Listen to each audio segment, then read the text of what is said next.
You're sitting in a lawyer's office, watching your parents beam with pride as they hand your sister a $10 million check. Then they turn to you and say those 4 words that'll haunt you forever: go earn your own. But here's the thing about family secrets: they have a way of crawling out of the grave when you least expect them. What happened next in that stuffy room would expose lies that had been carefully constructed for years. And it all started with one mysterious envelope that made 3 people go completely pale. Let me tell you about the day I discovered my entire family had been living a lie, and how my grandfather's final gift changed everything. So there I was, 26 years old, sitting in that wall reading like I was some kind of afterthought. My sister Vanessa. She's practically glowing as she clutches that massive check. My parents. They're acting like they just won the lottery through her. And me. I'm just there. Invisible. Again. But then something shifted in the room. An older gentleman in a grey suit suddenly stood up. The tension was immediate. You could literally feel the air change. There's one more document, he announced, pulling out this worn envelope with my grandfather's handwriting scrawled across it. I watched my mother's smile just die. My father's hands started fidgeting. And Vanessa. Her eyes went narrow, like she was trying to solve a puzzle she didn't have all the pieces to. That single envelope was about to tear through every carefully constructed lie my family had built. And it was going to lead me to a place I hadn't seen in over a year. My grandfather's ranch. Now, I need to tell you about this ranch. Picture those old southern properties you see in movies: white paint chipping on the front door, magnolia trees leaning just a little too far east, wind chimes that used to sound like home but now felt hollow. I hadn't been back since the spring before Grandpa passed. Standing there on that gravel driveway, everything felt foreign. Like I was trespassing on my own memories. When I finally worked up the courage to knock, the door creaked open and there she was. My grandmother.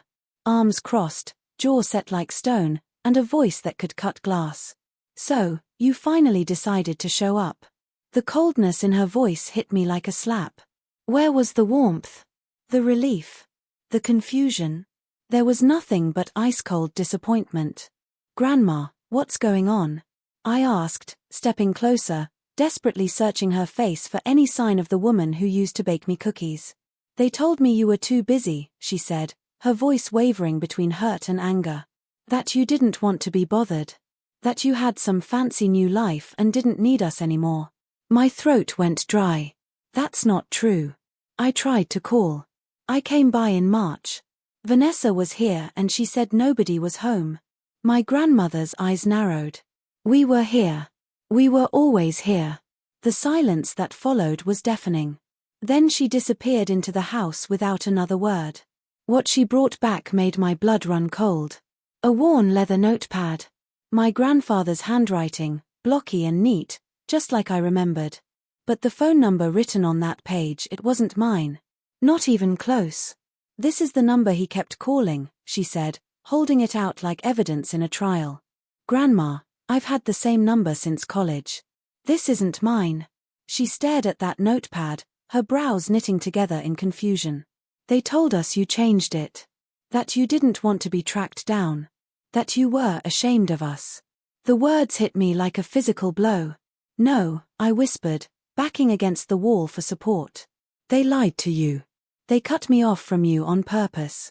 Her hands started trembling. She sank into that worn floral armchair beside the fireplace like her knees had just given up on her. They told me the funeral was at noon, I continued, my voice barely above a whisper. I got to the church and it was empty. She looked up at me, her face pale as paper. The funeral was at 9. They told everyone you didn't show up. That you didn't care. My chest tightened. I would never have missed his funeral. Never. For the next hour, we sat in that living room, 2 people who'd been manipulated by the same family, finally putting the pieces together. The silence wasn't awkward, it was heavy. Thick with everything that had been left unsaid for too long. Then my grandmother stood up. Her hands were shaking, but there was fire behind her eyes that I hadn't seen in years. I'm calling them, she said. She went to that old rotary phone in the kitchen, you know, the kind your grandparents refused to replace because it still works perfectly fine. Each click of the dial felt loaded, like she was punctuating a sentence she'd waited too long to write. When the line connected, her voice turned arctic. "I need you, Jacob, and Vanessa here. Now." I could hear muffled protests through the receiver, but she cut them off. "No, it can't wait. Be here in an hour." She hung up without saying goodbye. Then she turned to me with this look of determination I'd never seen before. "The lawyer's on his way too. Your grandfather's lawyer. He left some instructions that were only to be read with everyone present." The next hour felt like waiting for a storm to hit. I sat at that small kitchen table, the same one where Grandpa used to drink his morning coffee while reading the scientific journals I'd mail him from college. The same table where I once told him I wanted to study plant memory. And he didn't laugh. He never laughed at my dreams. Then I heard them arriving. One by one, their voices drifting from the front porch. My mother's overly sweet tone, "Oh my goodness, it smells exactly the same in here." My father's measured voice, "I thought this was already handled." And Vanessa's dismissive sigh, "Seriously, this couldn't have waited." They had no idea I was sitting just one room away. They had no idea what was about to happen. "Claire, come in now," my grandmother called. I stood up, my heart racing like I was about to step onto a stage. As I walked through that kitchen doorway into the living room, 3 heads turned in my direction. The looks on their faces. I'll never forget them. My mother's smile just froze. My father's jaw tightened. And Vanessa. She looked like someone had just yanked the script right out of her hands mid-performance. They weren't just surprised to see me. They were terrified. The lawyer wasted no time.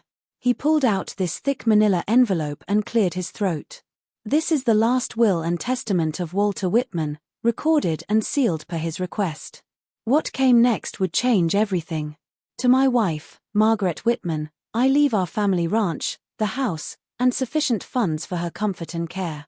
Then he turned the page, and the room got tighter. "To my granddaughter, Claire Whitman, I leave the Whitman Research Annex located at 317 Laurel Creek Road, including all laboratory equipment, funding accounts, active research patents, and intellectual property currently filed under Whitman Innovation." I heard a gasp. Not from me. From my mother. But the lawyer wasn't done. "And finally, the remainder of my estate, financial holdings, stocks, and retirement funds shall be divided equally between my 2 granddaughters, Claire and Vanessa Whitman." That's when the bomb went off.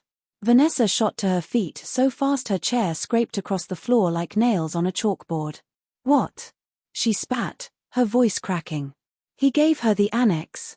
The entire facility." She pointed at our parents, trembling with rage. "You told me it would all be mine. That if I just kept visiting him, if I smiled and played nice, that everything would come to me." And there it was. The truth, finally spilling out like water from a broken dam. But the lawyer raised his hand. "There's more. Mr. Whitman also wrote a personal letter to Claire, which he requested be read aloud in this room, in front of the family." My grandmother handed him a folded letter from the drawer beside her. "He wrote this the week before he died. Made me promise."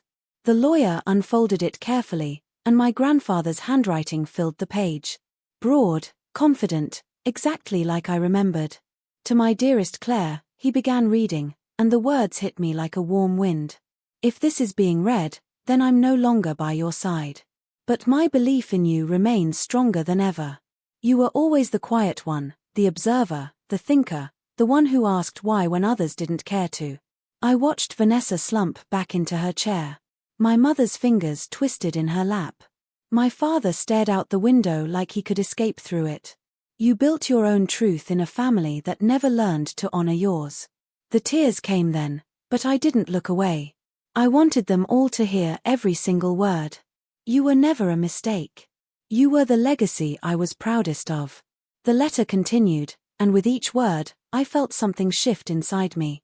Not rage, not revenge, just recognition. "I saw how you clutched that little notebook when you were 7, tracking how long it took raindrops to fill a glass. I saw how your face lit up when you discovered patterns while everyone else only saw distractions. I remembered that notebook. I still had it. I saw the way your joy dimmed when your mother brushed you off. The way your father changed the subject every time you shared something you were proud of. I heard my mother inhale sharply, but I didn't look at her. Vanessa was easier for them. She sparkled in all the ways they understood. But you, Claire, you glowed in ways they couldn't translate. And instead of learning your language, they shut you out. The room was dead silent except for the lawyer's steady voice. I don't blame her entirely. She played the part they handed her. But you wrote your own role. And that takes courage. When the lawyer finished reading, the silence that followed wasn't empty. It was loaded with decades of memory, resentment, and something new: clarity. I remember that science fair, I said softly, breaking the tension. Mom didn't come. She was at Vanessa's dress rehearsal. My father finally spoke. Claire, this isn't the time to rehash the past. No, I said, my voice sharpening. It's the only time. Because all I ever got from either of you was, why can't you just be more like your sister? I turned to Vanessa. And from you. Every time I tried to be proud of something, you turned it into a threat. She scoffed. Oh, come on. You always made yourself the victim. You mean you visited Grandpa when it was convenient? I shot back. Smiled when you were told to. Said the right things because you thought it would pay off. And what? She snapped. You think you're so pure? You disappeared for years. No, I said firmly. I was cut off. You told Grandma I didn't want to see her. You gave Grandpa a fake number and made sure I never got his messages. That's not distance. That's erasure. What happened next still gives me chills. My grandmother stood up slowly, walked to the center of the room, and looked directly at Vanessa. I regret that Walter left you anything. You may have played the role, but it was never love. It was a transaction. And I'm ashamed I didn't see it sooner. Then she turned to all of them. Leave. You're not welcome here. My mother gasped. Mother, you can't possibly out, Grandma said again. Now. They didn't move at first. Then Vanessa grabbed her bag and stormed out, her heels hitting the wood floor like gunshots. My parents followed, stunned and muttering about legal challenges. And for the first time in my life, they couldn't take anything with them. The door clicked shut behind them. Not a slam, just finality. I stood there for a moment, unsure what to feel. The room was quiet now. Not tense, not explosive, just free. They'll come back, I said quietly. They always do. Maybe, Grandma replied. But this time, we don't have to let them in. That's when it hit me. For so long, I'd been operating under this silent contract. If I proved myself enough, if I achieved enough, if I stayed useful, maybe I would be seen. Maybe they would call me daughter, sister, family without flinching. But standing in that room, with my grandfather's words still echoing in the air, I realized something painfully simple. I had been trying to earn love from people who never had any to give. The next morning, I drove out to see the research annex for the first time. It didn't look like a laboratory, it looked like a converted barn. And that's exactly what it was. But inside was magic. The space had been completely renovated. Glass panels lined the east wall, flooding the room with morning light. Tables were arranged with untouched lab equipment. Microscopes, centrifuges, data tablets, and a 3D printer still wrapped in plastic. And in the center of the room, on a workbench, sat my childhood notebook. The one I thought I'd lost in college. The one with torn pages and messy handwriting and tiny diagrams of honeybee communication systems. My knees almost gave out. Grandpa hadn't just built me a lab. He'd built me a home for my mind. 6 years later, that converted barn has become something beyond my wildest imagination. What started as one building is now a full research campus. 4 labs, 3 greenhouses, and over 60 acres of trial fields. We've developed drought-resistant seed varieties that now feed thousands in parts of the South where traditional crops fail. We've partnered with universities from Kenya to Brazil. And just last month, I stood on a stage in San Francisco, accepting a national grant for climate innovation. I wore a navy blue suit and Grandpa's pocket watch, tucked inside the breast pocket. The one Grandma gave me last year, with his initials barely faded. Inside the lid, a tiny photo of me at 10, standing proudly next to my Honeybee communication display, grinning from ear to ear. He carried it with him every day, Grandma had said. Some days, I talk to him. Not with words, just in the quiet. When an experiment fails, when a kid from our youth program wins a scholarship, when I remember how close I came to believing I didn't matter. He never let me disappear. Not really. These days, I understand why. Legacy isn't a monument. It's a map. One built from choices and kindness and tiny anchors left behind for someone to follow when the world tries to erase them. And you know what? Vanessa volunteers at our youth science camp now. Twice a year, she helps students with presentation skills, teaching them how to explain complicated data in plain English. The kids love her. They call her Coach V. We're not sisters the way other people mean it. But in this tiny corner of the world that Grandpa dreamed up, we've stopped pretending. And somehow, that's the beginning of something true. So here's what I want you to remember from this story.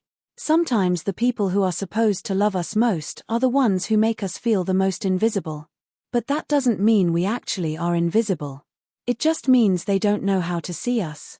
And sometimes, just sometimes, there's someone out there who sees us exactly as we are. Who believes in us even when we can't believe in ourselves. Who leaves us not just money or property, but something far more valuable. Permission to begin again. If you've ever felt like the invisible one in your family, like your dreams don't matter, like you're not worth celebrating, I see you. And I'm here to tell you that your story isn't over. It's just beginning. Hit that like button if this story resonated with you, and subscribe for more real stories about family, resilience, and finding your place in the world. And remember, you were never a mistake.